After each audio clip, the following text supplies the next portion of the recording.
Le président du Togo quitte Nouakchott cet après-midi au terme d'une visite d'amitié et de travail en Mauritanie.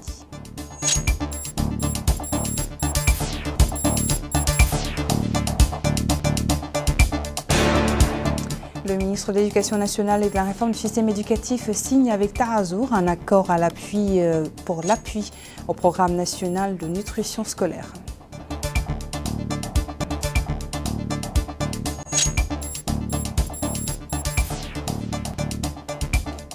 CAN 2024, tous derrière les Morabitounes qui jouent demain. Le ministre de la Culture, de la Jeunesse, des Sports et des relations avec le Parlement affirme que le pays entier soutient notre équipe nationale. Bonsoir et merci de joindre à nous pour ce journal. Le président togolais Faure Esontima Gnassingbé a quitté Nouakchott ce soir après une visite d'amitié et de travail en Mauritanie. Le président de la République, Mohamed Cher Al-Ghazouani, accompagné du Premier ministre, ont salué l'hôte togolais à son départ à l'aéroport international de Nouakchott, Umtounsi. Le président de l'Assemblée nationale, le président du Conseil constitutionnel, le ministre secrétaire général de la présidence, le ministre chargé du cabinet du président et le ministre conseiller à la présidence de la République, ainsi que les chefs d'état-major des forces armées et de sécurité et l'état-major spécial du président, le gouverneur de Nouakchott-Ouest et la présidente de la région de Nouakchott étaient également sur place.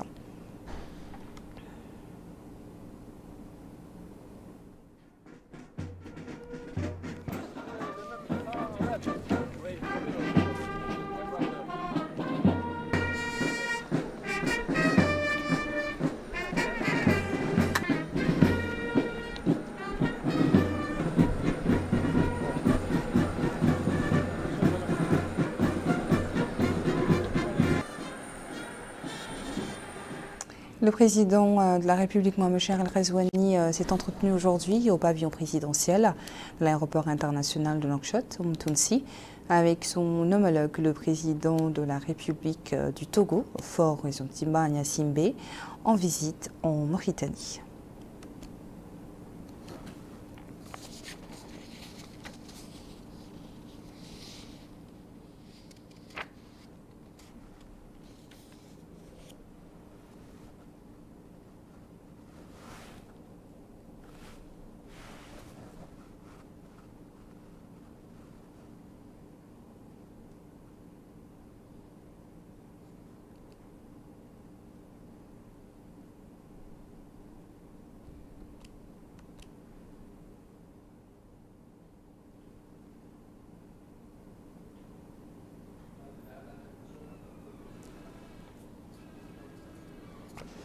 Le président Faure Gnassingbé est arrivé ce matin à Nouakchott à l'entame de sa visite en Mauritanie. Le Togolais a été reçu à l'aéroport international de Nouakchott, Umtounsi, par le président de la République, Mohamed Cher Al-Ghazouani, accompagné du Premier ministre Mohamed Bilal Messoud, du ministre chargé du cabinet du président, des chefs d'état-major des forces armées et des forces de sécurité et du commandant de l'état-major particulier du président, du Wali de Nouakchott-Ouest et de la présidente de la région de Nouakchott. Après avoir écouté les hymnes nationaux togolais et mauritaniens et passé en revue des unités venues rendre les honneurs, le président togolais a salué les membres du gouvernement, des hautes personnalités de l'État, mais également des membres du corps diplomatique, des représentants des organisations internationales accréditées à Nouakchott et des représentants de la communauté togolaise résidant à Nouakchott.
L'Assemblée nationale a tenu sa séance publique aujourd'hui sous la présidence d'Ahmedou Mohamed Mahfouz Mbala, son deuxième vice-président. Séance consacrée à écouter les réponses du ministre de l'Agriculture, Mema Bebat Hamaoula, aux questions que lui ont adressées les députés. Bokar Baylaba. Dans sa question, le député a mentionné l'importance du secteur agricole pour atteindre l'autosuffisance alimentaire, notant que l'un des facteurs les plus importants pour atteindre cet objectif est l'autonomisation des agriculteurs. Et il a demandé au ministre de l'Agriculture de clarifier les plans et programmes adoptés par le gouvernement pour développer le secteur agricole et le rendre capable d'atteindre l'autosuffisance alimentaire.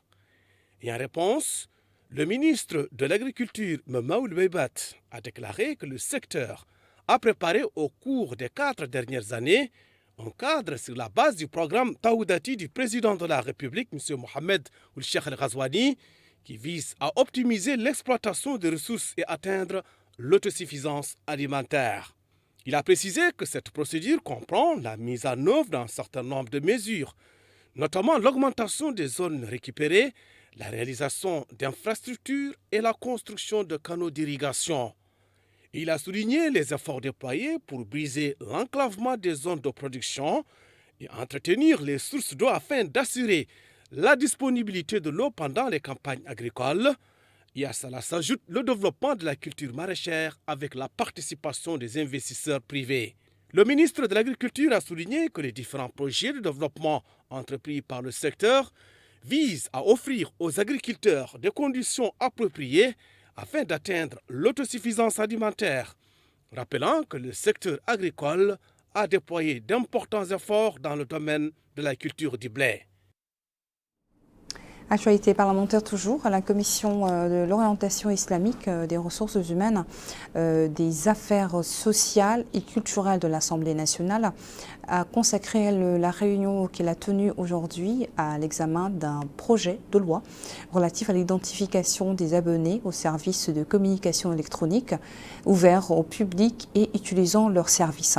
Présidé par Mohamed Talebne, président de la commission a suivi une présentation du ministre de la Transformation numérique, de l'innovation et de la modernisation de l'administration, Mohamed Abdallah Loudi. Il a passé également en revue le contenu des dispositions du projet de loi, indiquant qu'il vise à établir de nouvelles règles compte tenu de l'évolution accélérée de l'exploitation des téléphones et des divers appareils associés aux services de communication électronique et leur utilisation. Le siège du ministère de l'Éducation nationale et de la réforme du système éducatif à Nouakchott a abrité la signature des documents relatifs à l'appui au programme national de nutrition scolaire. Documents signés entre le ministre de l'Éducation nationale et la délégation générale pour la solidarité nationale et la lutte contre l'exclusion, Tahazour, et également le commissariat à la sécurité alimentaire, Mohamed Khatat. Il s'agit de la signature d'une convention tripartite entre le ministère de l'Éducation nationale et de la réforme du système éducatif, le commissariat à la sécurité alimentaire et la délégation générale pour la solidarité nationale et la lutte contre l'exclusion, Tahazour, en vertu de laquelle plus de 100 000 élèves bénéficieront des services des cantines scolaires dans nombre d'écoles réparties dans toutes les wilayas du pays au cours de cette scolarité. Cela dans le cadre du programme national de la nutrition scolaire qui en est à sa 4e année, sachant que le nombre d'élèves bénéficiaires de ce programme a augmenté cette année de 23 000 élèves. Prenant la parole à cette occasion, le ministre de l'Éducation nationale et de la réforme du système éducatif, M. Mokhtar Ould Dahi, a souligné que l'État mauritanien prend en charge 100 000 élèves dans le cadre des services des cantines scolaires qui sont financés par Tahazour et le ministère de l'Éducation nationale et dont l'exécution est assurée par le commissariat à la sécurité alimentaire qui en a une expérience réussie. Le nombre d'élèves, dit-il, est passé de 77 000 l'année dernière à 100 000 cette année. Et l'accent sera mis sur Nouakchott, où 8 000 élèves, au lieu des 2 000 élèves de l'année précédente, vont bénéficier du programme national de la nutrition. La concertation et la coordination A-t-il précisé, entre le CSA et Théazur ont été faites pour déterminer les écoles concernées. C'est donc une convention tripartite de partenariat qui permettra de mieux gérer le programme national de la nutrition scolaire, lequel vient concrétiser le programme du président de la République, M. Mohamed Cheikh Al-Ghazouani, visant à renforcer la stratégie nationale de la nutrition scolaire en ce qu'elle comporte de bien-être et de développement des capacités des élèves et de l'élévation de leur rendement. Le ministre de l'Éducation nationale a visité ce matin l'école Abdelrahman Haj Mokhtar de Tarhil, à Nouakchott-Nord. Le ministre a pu s'enquérir de visu du déroulement des cours, de la présence du corps enseignant et du niveau d'assiduité des élèves, ainsi que des conditions de scolarisation des élèves. Retour à Mohamed Khatat.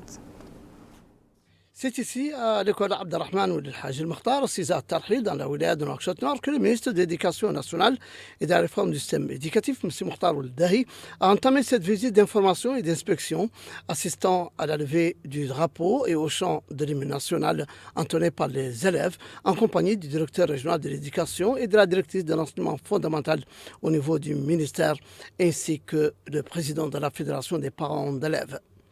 Il a par la suite visité les classes, s'assurant de la présence du corps enseignant et de l'assiduité des élèves avant de passer devant le tableau noir, tester certains écoliers et constater le respect des programmes dans les manuels scolaires. Après s'être entretenu longuement avec les enseignants, le personnel d'encadrement et les parents d'élèves sur les lieux, il a pris note de leurs appréciations et suggestions pour améliorer les conditions d'enseignement et les niveaux scolaires des élèves. M. Mokhtar Ould-Dahi a ensuite mis l'accent sur la nécessité de prendre toutes les mesures qui garantissent la réussite de l'année et l'amélioration des performances en termes de taux de réussite scolaire, notamment au niveau des examens et concours. Il a indiqué que sa visite procède de la détermination de son département à suivre sur le terrain l'évolution du processus éducatif. Il y a, a-t-il dit, dans cette école 22 classes, dont 4 de la première année et 4 de la deuxième année, 3 de la troisième année et 3 de la quatrième année, 2 de la cinquième année et 2 de la sixième année, avec 16 enseignants de la langue arabe et 5 pour le français. Il a souligné que cette école revêt une grande importance en raison du caractère vulnérable de la population du quartier Tarhil, où elle se situe, et du choix des pouvoirs publics d'accorder prioritairement une attention particulière à l'acquisition des sciences et connaissances aux générations montantes en général et à celles ici des milieux vulnérables en particulier, conformément aux instructions du président de la République, M. Mohamed Cheikh Al-Ghazouani, visant à faire de l'école républicaine un ascenseur social, à développer l'éducation, à la moderniser et à améliorer sa qualité et poursuivre le rythme des évolutions. Il a souligné que le problème du sureffectif dans certaines classes sera résolu dans un proche avenir à la faveur de mesures prises pour développer les infrastructures éducatives, particulièrement dans les quartiers à population vulnérable. M. Mokhtar Ould-Dahi a appelé les acteurs, les parties prenantes et les organisations de la société civile à participer aux efforts déployés par l'État pour la réussite de la réforme éducative en cours et dont le succès est tributaire de l'engagement du corps enseignant, des parents d'élèves et des acteurs de la société civile. Comme quoi, la visite du ministre lui a permis de s'enquérir de la régularité des cours dans les nouveaux quartiers périphériques de par la présence des élèves, des enseignants et surtout de la conformité des cours avec les programmes scolaires. Alors, une actualité qui nous tient tous à cœur, les Morabitoun affronteront le Burkina Faso demain, le 16, dans la ville de Bouaké. Il est à noter que notre équipe nationale s'est qualifiée pour la finale pour la 3e fois consécutive, avec un grand soutien des plus hautes autorités du pays et un espoir populaire d'obtenir de meilleurs résultats que ces 2 participations précédentes. Le ministre de la Culture, de la Jeunesse, des Sports et des Relations avec le Parlement, Sid Ahmed Djeh, a assisté dans ce sens samedi à la cérémonie d'ouverture de la 34e édition de la Coupe d'Afrique des Nations en 2024 au stade Hassan Ouattara à Abidjan, en Côte d'Ivoire. Il a déclaré exprimer son soutien total à notre équipe nationale, en qui il a confiance et qu'il est venu avec cette délégation pour l'encourager et lui prouver que toute la Mauritanie est avec elle. Le premier supporter de l'équipe est le président de la République, dit-il, Mohamed Chérif Ghazouani, ainsi que le gouvernement et tout le peuple mauritanien qui ont le cœur aujourd'hui à Bouaké pour encourager l'équipe nationale. Le ministre, avant de lancer un appel à tous les citoyens présents en Côte d'Ivoire à se rendre demain pour soutenir ensemble l'équipe nationale.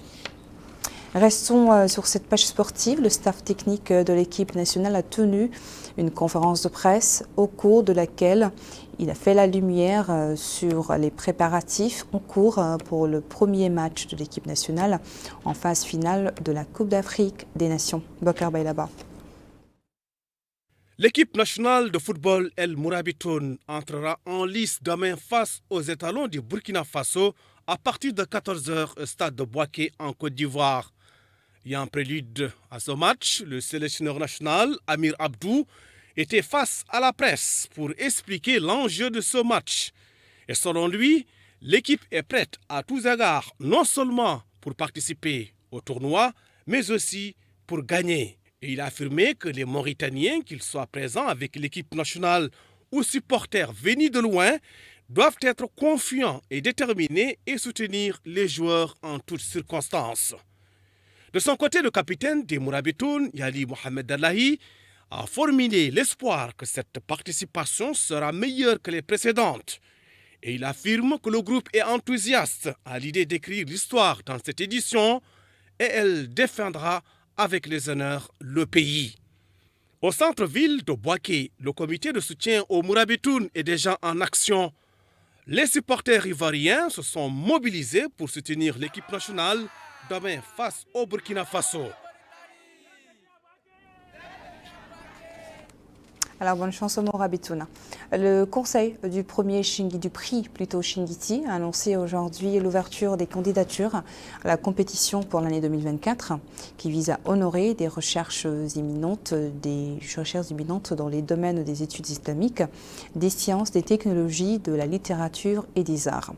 Dans un communiqué, le conseil a indiqué que le dépôt des dossiers de candidature débute le 15 janvier jusqu'au 31 mars prochain et sont disposés auprès du secrétariat permanent du Conseil ou envoyés par courrier le cachet de la poste faisant foi.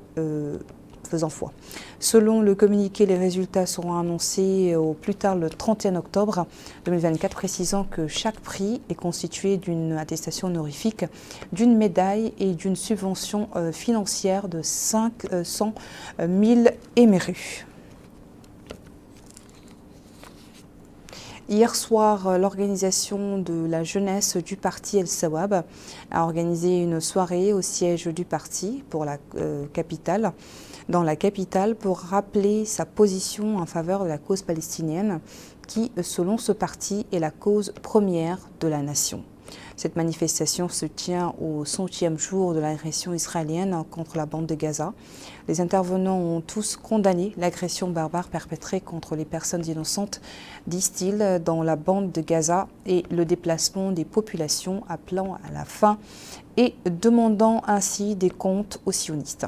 Il a salué la position humanitaire de l'Afrique du Sud à l'égard de la question palestinienne. Dans le cadre des manifestations en faveur du peuple palestinien, les femmes de Rabat national pour le soutien au peuple palestinien ont tenu hier soir la première conférence des femmes mauritaniennes organisée en coopération avec la coalition internationale des femmes de soutien à Jérusalem et à la Palestine. Sous le slogan « Sauver Gaza », la conférence était consacrée à l'adoption d'un plan d'action en faveur de la cause palestinienne pour sauver la bande de Gaza et mettre fin à l'agression israélienne. Les intervenants ont souligné l'importance de soutenir la cause palestinienne en tant qu'enjeu d'une nation et d'une identité arabe et islamique. Voilà qui met fin à notre journal. Merci à vous de nous avoir suivis. Le rappel des titres à la une, bien sûr.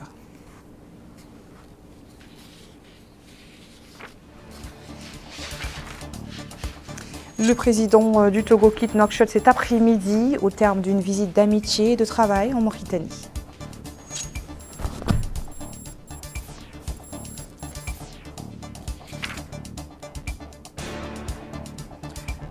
Le ministre de l'Éducation nationale, de la réforme du système éducatif, signe avec Tarazour un accord pour l'appui au programme national de nutrition scolaire.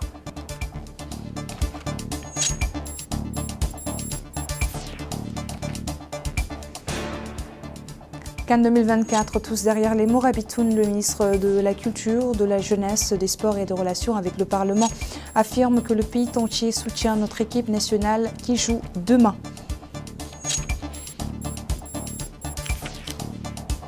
Merci et retrouvez dans quelques instants votre émission Sous-Sur avec Adari Kretala. Bonne soirée.